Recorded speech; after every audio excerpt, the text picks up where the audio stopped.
Yo guys, welcome back to the second channel. I got another product review video, a quick one. This is the YANTU car tire inflator A22 model.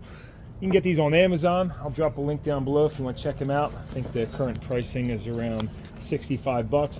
But this is essentially a little tire inflator that's rated up for SUV tires. We're going to try it out on the Ram. It's up to 150 psi it can do, and just running through a couple of the specs. The output is 120 watts max. It can run on your 12 volts DC, or of course it has a built-in battery, which is 6,000 milliamp hours. So in this little case you get two zipper sides, and here's a first glance at the device. Pull the plastic off. Got a nice display on there, and shows the specs on the back. Real lightweight. I believe this is a 2-piston pump. Also comes with a few accessories. You got the 12-volt charger, cigarette lighter style for charging it. The air hose, which is just a dual clamp-on end, so that can just clamp on right here. Kind of nice design, universal. The micro USB. Okay, this is USB-C for the charger. So I did fully charge this about, probably 2 weeks ago, and comes with some other tips and whatnot for filling your footballs or tubes, and some instruction manual. All right, so to power this up, I believe, well, here's the charge port for the 12 volt, and then that's a USB charger. You just got this one switch there, and right now it's on. See, so it's flashing on the camera because of the frame rate, but it's not doing that in person, of course. Right now it's on KPA.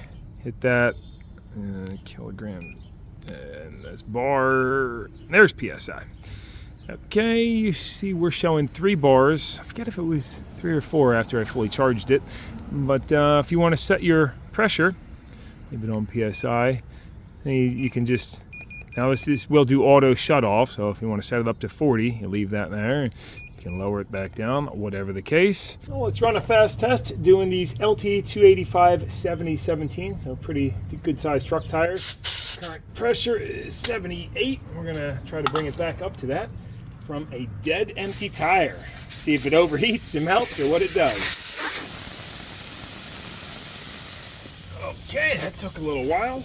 For this test, I'm going to go from 0 to 35 because realistically, if you were in a gym, that would be a reasonable number to get up to. I am leaving the valve core out because you get a little extra flow, and that's something I would normally do anyway. I always carry one of those on the spare tire and one in the car too. You clamp that on there, and then same thing, push it on here and clamp away, and away we go. Pretty quiet. Let's run them on battery.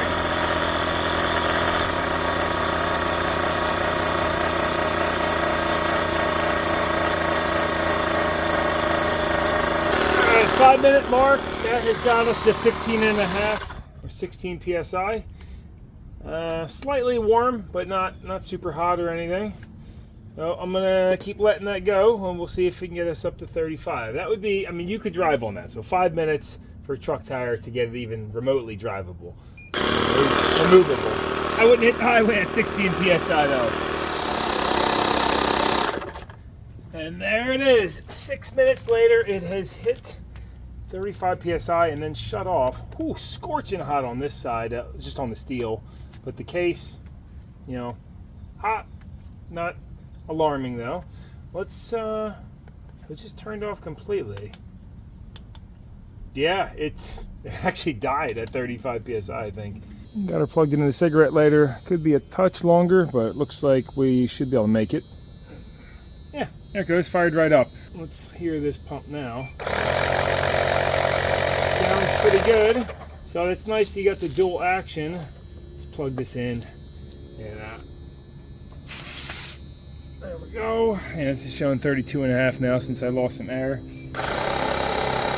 You hear it's a little bit slower running on that 12 volt DC with this thin power cord, slower than it was with the battery, but still pumping up. There's 33 already.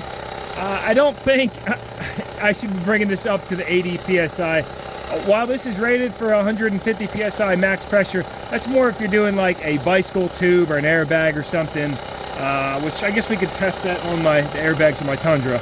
I'll let this bring it up to 35 though and see if it shuts off, and the screen doesn't shut off this time. It's kind of crazy. It's like, there it is, 35, okay. And you can shut the unit off when you're done. It held a good charge, but you know, that's a big ask, filling that truck tire. Well, let's check what it can do for max PSI. I got these airbags on the truck, did a video on these, which is not currently out. But we're at just under 60. Let's see if we can get these pumped up to 100 PSI, which is their max pressure. To set this up, instead of tapping it, you can just hold it. And that'll roll right up. It's still gonna take some time though. Here we go, 102. Oh, there's the 0.5 increments are gone after 100. I mean, that makes sense, obviously. This is a small airbag, so it should be able to pump this up fairly quick. Here we go.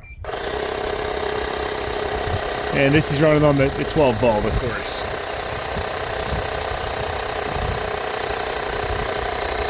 Hopefully you can see the numbers all right on there. Boom, 100 PSI, did that with ease. I'm sure this could pump up a bike tire up to 150 if there's even any bike tires that hold that. This unit, even though I've been running it hard the whole time, you know, it's warm. It's not scorching hot though. Oh, I would say it passed the initial durability test. I'm gonna go ahead and plug this in now to recharge it. When you plug the USB-C in, you'll get a red light for charging. And of course, this didn't come with a charge block or long cable. And if you turn it on when it's charging, nothing happens. Let's see if I unplug it. There it goes, fired back up now. I didn't show you before to this R button. And you have presets. So right now it's on car. If you cycle through, you got person 1, person 2, person 3, and back to car. So 3 bars is fully charged, and I would imagine it probably takes a couple hours to get all the way up there, and you'll more than likely get a green light for go. But you could do the math. I mean, if it's 5 volts, 2 amp input, it's a 6,000 milliamp hour battery at 12 volts. I don't know. If somebody knows the math on that, drop a comment down below. For somebody that needs a small portable compressor that's both 12 volt and has a battery built in, then I think this is a pretty good little unit. A lot of times people ask about the longevity of these and the batteries. Of course, they lose some of their charge over time. This doesn't look like it's terribly easy to take apart, but I'm sure under here there are some screws and you can replace those 18650 cells is generally what all these small devices have. So hopefully the video was slightly helpful to you. And again, I'll drop a link down below in case you want to check it out on Amazon. And if you think it's something handy for you, great. Otherwise, I'm going to put it to the test. Some more future uses, and I thank you guys very much for tuning in. Tried to keep this quick and short. No nonsense, no how. 2 over out. See you soon.